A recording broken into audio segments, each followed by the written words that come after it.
Marcus stood at the iron gates of Riverside Cemetery, his black suit feeling heavier than usual. The morning air was cold and still. Too still. Even the birds seemed to hold their breath. He walked the same path he had walked every Sunday for 3 months. Gravel crunched under his shoes. Past the old oak tree. Past the stone angel with the broken wing. Past Mrs. Henderson's grave with its fresh flowers. Then he stopped. Something was wrong. His daughter Lily's grave looked different. Again, Marcus blinked hard, wondering if his tired eyes were playing tricks on him. But no, the mound of earth covering his little girl's resting place had grown taller, much taller than last week. "That's impossible," he whispered. He stepped closer, his heart beating faster. The dirt wasn't just higher, it was greener too. Thick grass covered the mound like a soft blanket. But the graves next to Lily's looked flat and brown, the way graves should look in late autumn. Marcus knelt down and touched the earth with shaking fingers. The soil felt warm, alive, as if something underneath was breathing. A chill ran down his spine. He stood up quickly and looked around the cemetery. Empty, silent. The morning fog wrapped around the tombstones like ghostly arms. "This isn't right," Marcus said to himself. "Something is happening here."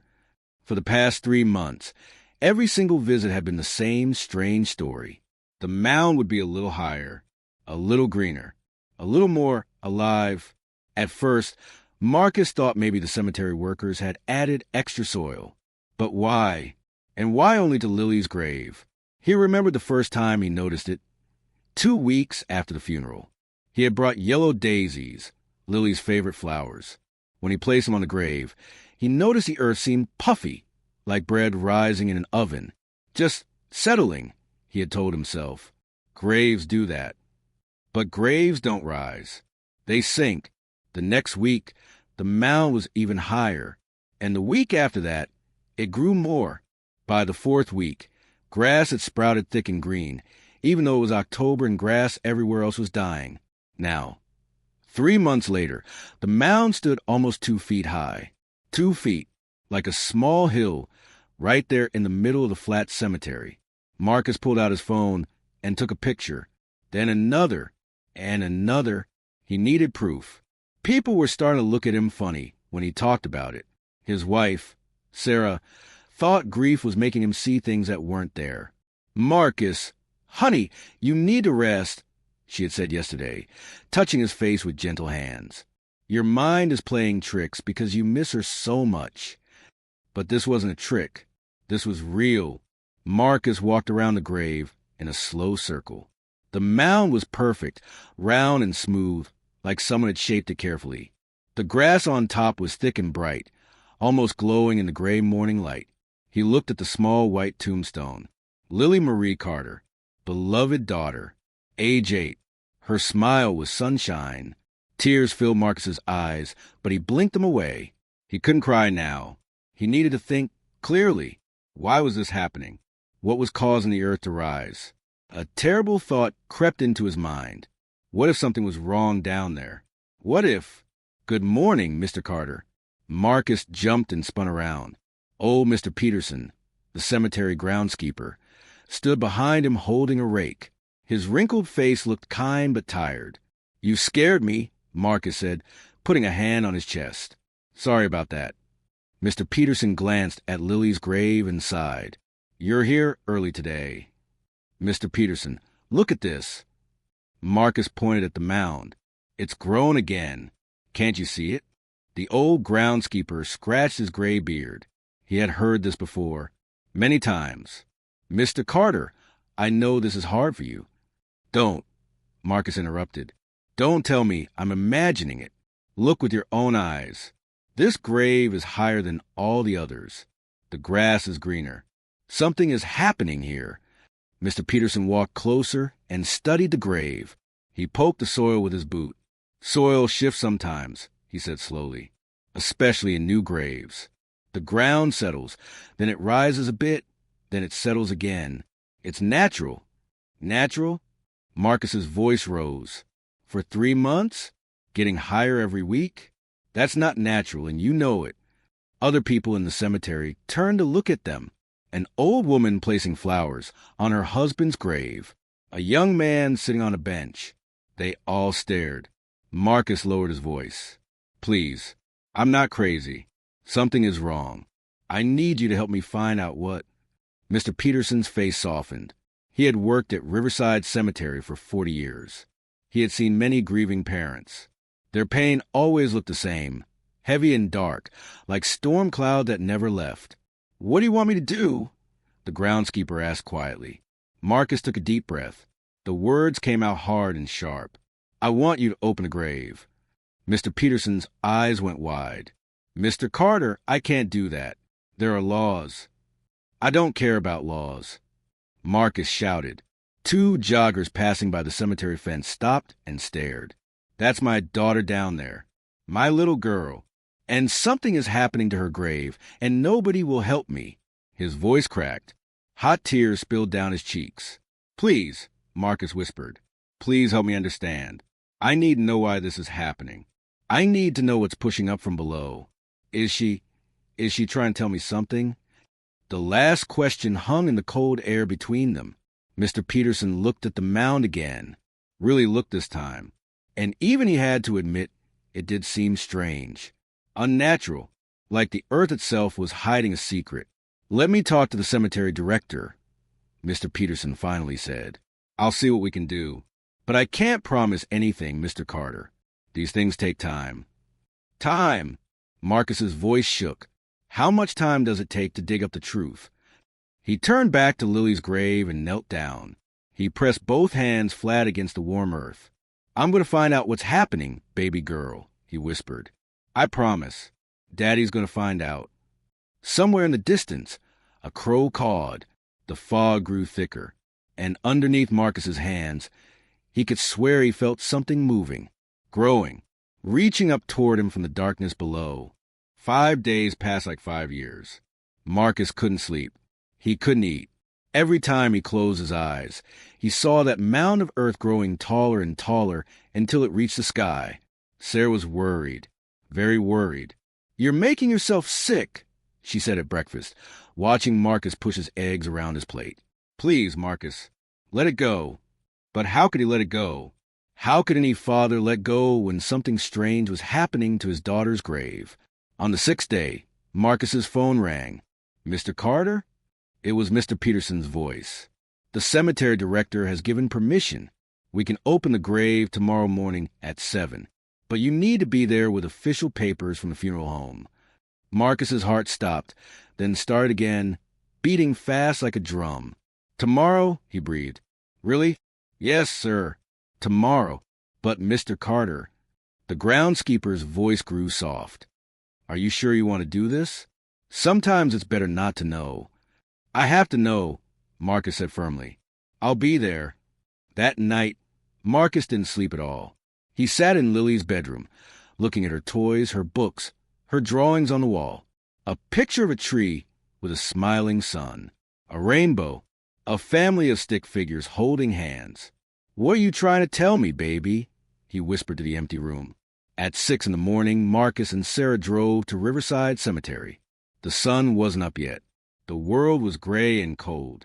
2 workers were already there with shovels and a small digging machine. Mr. Peterson stood next to them, looking uncomfortable.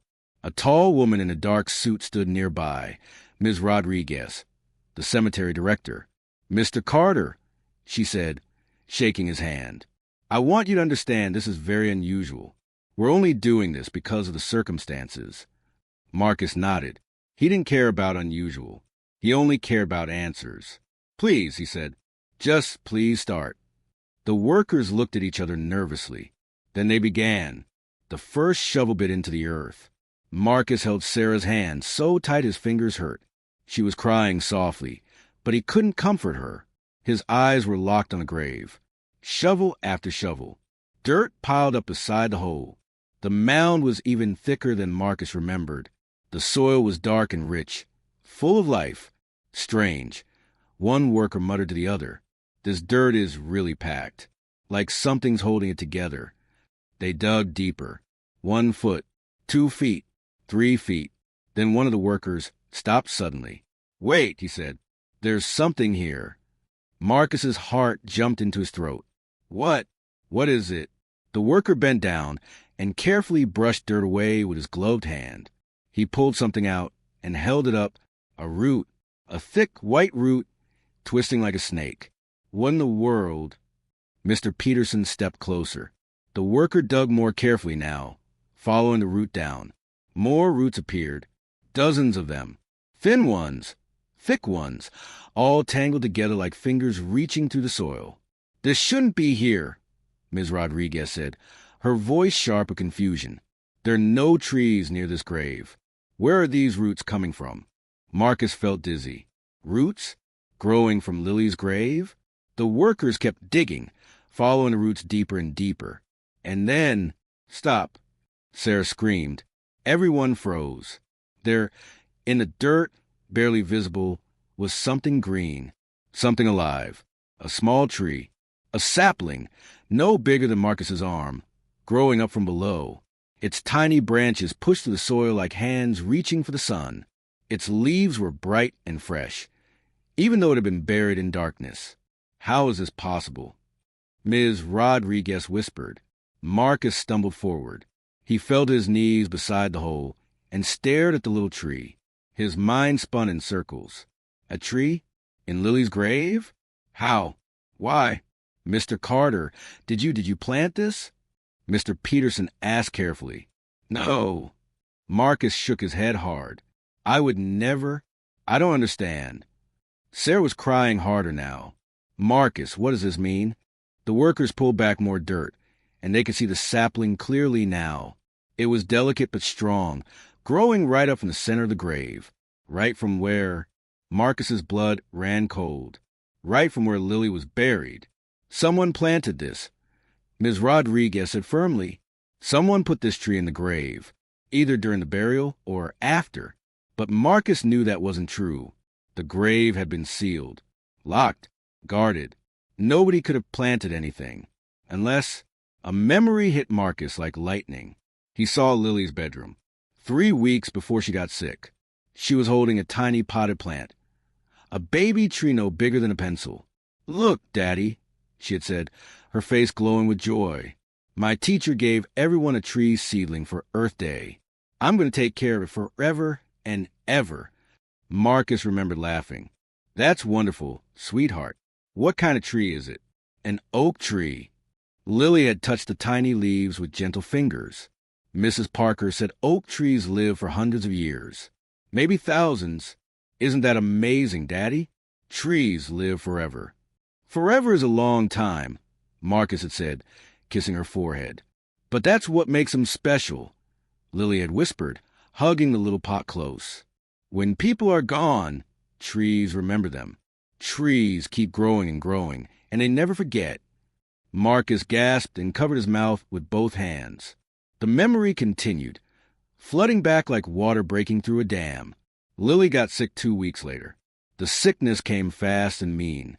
Fever, hospital, machines beeping, doctors with worried faces. At the end, when Lily could barely talk, Marcus had held her small hand.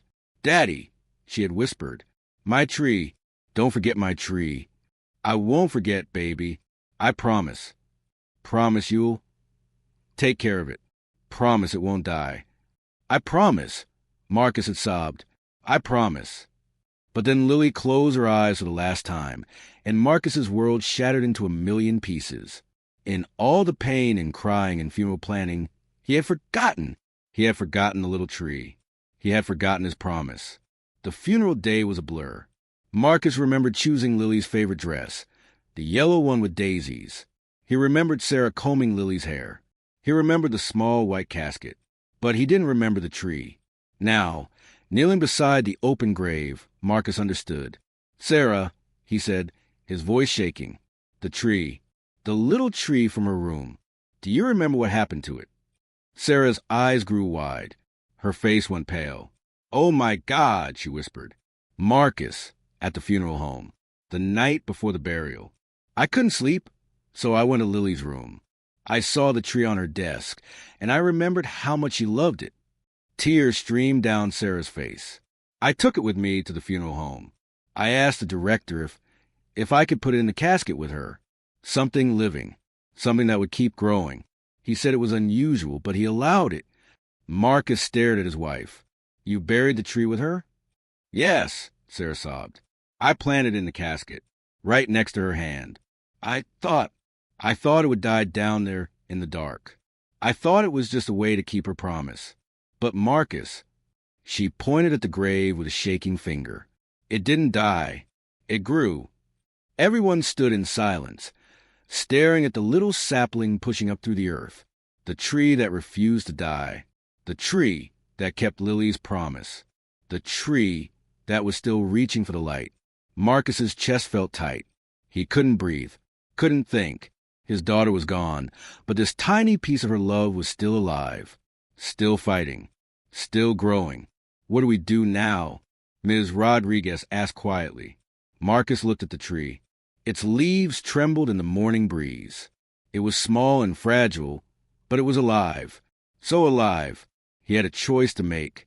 Pull it out, seal the grave properly, let everything return to normal, flat and dead and finished.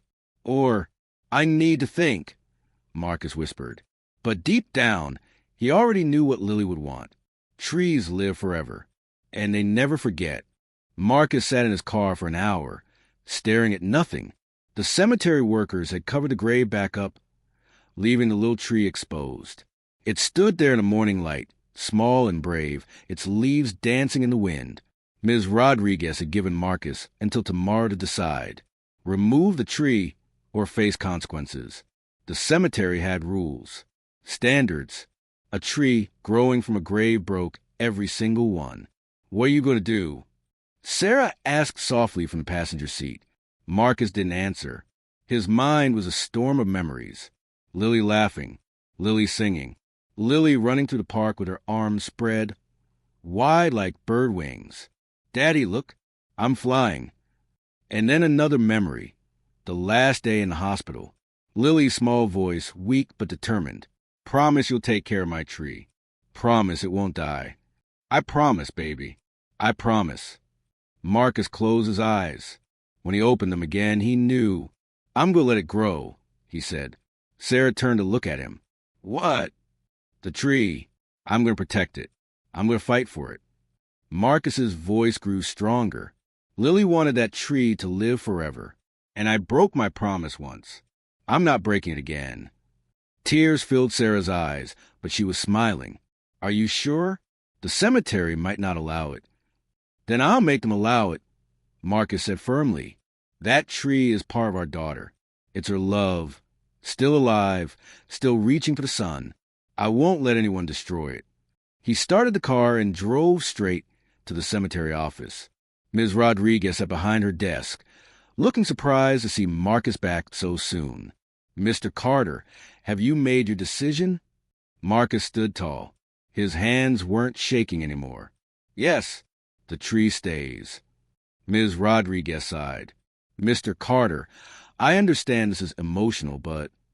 No, Marcus interrupted. You don't understand. That tree is my daughter's final gift to the world. She loved nature. She loved life. And even in death, she found a way to keep living. I won't let you destroy that. He pulled out his phone and showed her pictures he'd taken.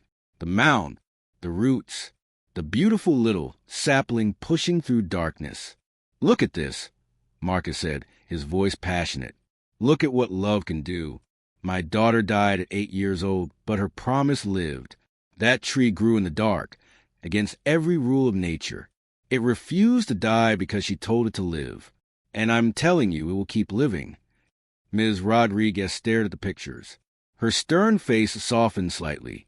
Mr. Carter, even if I wanted to help, the cemetery board would never approve this. It's unprecedented. Then let it be unprecedented, Marcus said. Let this be the first grave that becomes a garden. Let my daughter's resting place be something beautiful, something alive, something that shows the world that love doesn't end when we bury someone we love. He leaned forward, his eyes bright with determination. Please, I'll take care of it. I'll water it. I'll protect it. I'll make sure it doesn't interfere with other graves.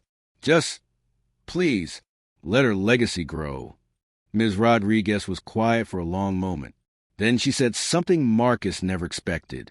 My mother loved roses, she said softly. When she died, I wanted to plant a rose bush on her grave, but the rules said no. So I planted it in my backyard instead, and every time I look at it, I wish it was with her. I wish I had fought harder. She looked up at Marcus with shining eyes. I'll talk to the board. I can't promise anything, but I'll try. Marcus felt hope bloom in his chest like a flower. Thank you, he whispered. Thank you. 3 weeks later, Marcus received a phone call. Mr. Carter? This is Elena Rodriguez from Riverside Cemetery. The board has made a decision. Marcus held his breath. They've approved a special exception. Your daughter's tree can remain, under the condition that you maintain it, and ensure it doesn't damage surrounding plots. We're calling it the Living Memorial Program. If this works, other families might be allowed to do the same. Marcus couldn't speak. Tears poured down his face. Mr. Carter? Are you there? Yes, he choked out. Yes. Thank you. Thank you so much. That afternoon, Marcus went to the cemetery with gardening gloves, a watering can, and fresh soil. The little oak tree had grown taller in just 3 weeks. Its leaves were bright green and healthy. He knelt beside it and gently touched its trunk. Hi, baby girl, he whispered. Daddy's here, and I'm going to keep my promise this time. I'm going to make sure you grow big and strong. I'm going to take care of you forever. The wind rustled through the leaves, and for a moment, Marcus could swear he heard Lily's laughter. He watered the tree carefully, talking to it the whole time. You know what, Lily? You were right. Trees do live forever. And now you will too. Everyone who walks through the cemetery will see your tree and know that a little girl loved life so much, she found a way to keep growing even after she was gone. The months passed like seasons changing. Winter came, and Marcus worried the tree would die in the cold. But it didn't. It went to sleep, saving its strength, waiting for spring. And when spring arrived, the tree burst to life with new leaves and new growth.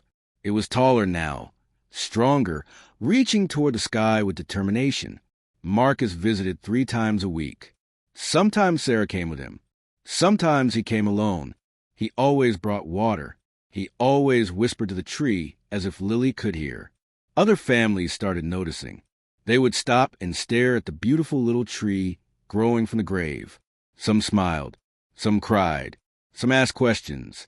That's my daughter, Marcus would tell them proudly. She promised her tree would live forever, and she was right.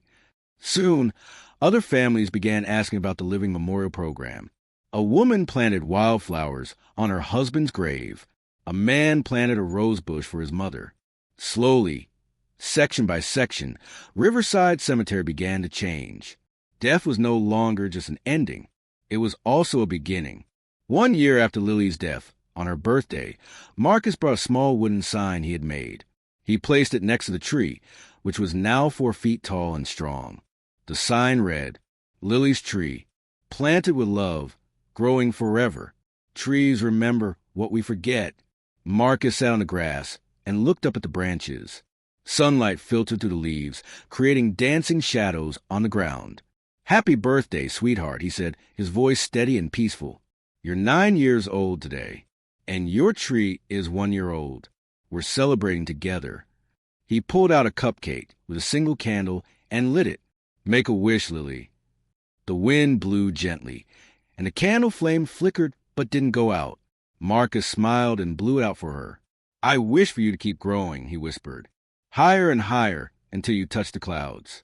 And I promised I'll always be here, watching you reach for the sky. A bird landed on one of the tree's branches and began to sing. A beautiful, clear song that sounded like joy. Marcus leaned back against a tombstone and closed his eyes, feeling the sun on his face and peace in his heart. His daughter was gone, but she wasn't lost. She was here in the roots that dug deep. She was here in the trunk that grew strong. She was here in the leaves that danced with life. She was here in the promise that love never truly dies. It only changes form. 10 years later, Marcus was older now, his hair gray, his steps slower. But every Sunday morning, he still came to Riverside Cemetery. Lily's tree was magnificent, 20 feet tall, with thick branches that spread wide like welcoming arms. Children played in its shade. Birds nested in its leaves. Couples sat beneath it and talked about their dreams. The grave was no longer sad. It was alive. It was beautiful.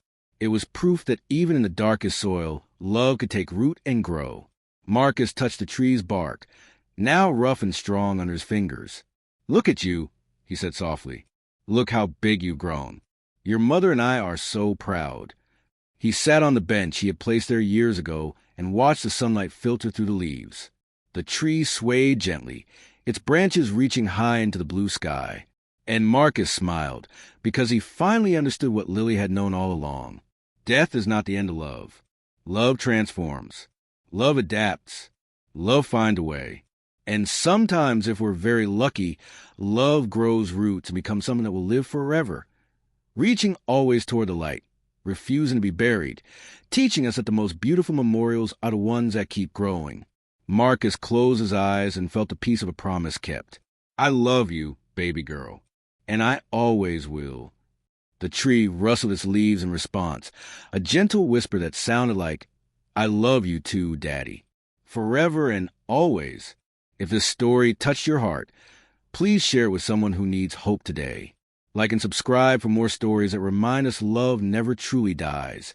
It only changes form.